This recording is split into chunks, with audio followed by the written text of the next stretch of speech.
Here we are again with that alteration that I've been doing for the client. Now, since we last spoke, I again finished the aprons, gave it a press, both sides, and now I'm ready to put on the top band. And here's a problem, of course, when we're letting a kilt out, is that this material, we can't make it longer, because if we look, remember the center of the front apron had been here.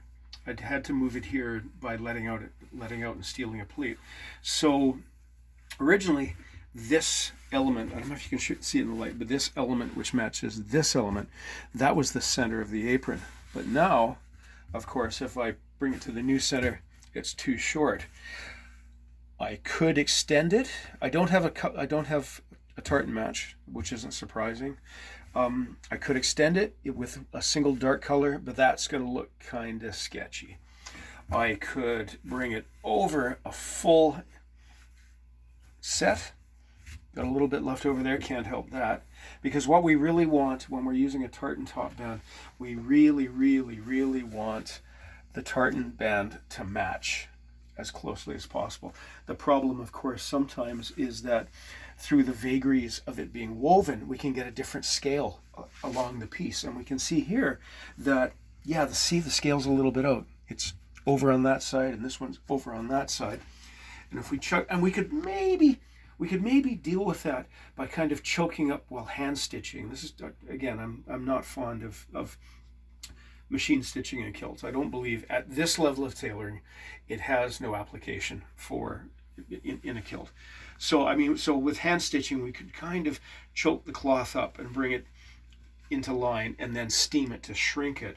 But then carrying on around to the inner apron, we run out of cloth here.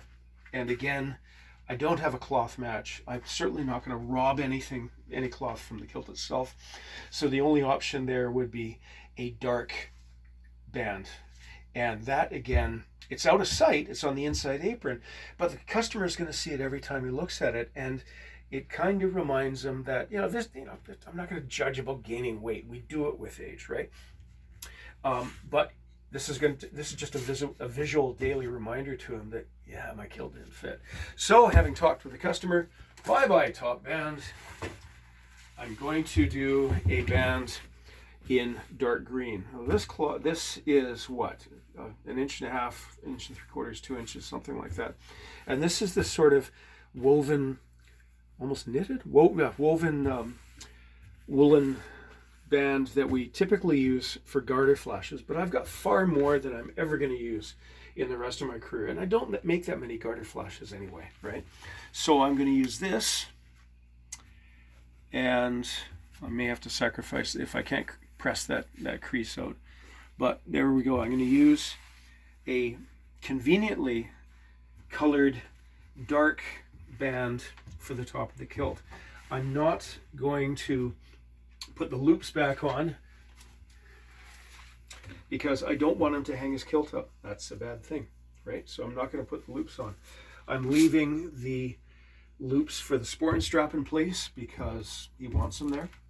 But there we go. So I'm going to sew this in place, and then it's the lining, and you've seen me do the lining before. It's all straightforward. So thank you. Be safe. Wash your hands. Be nice to each other.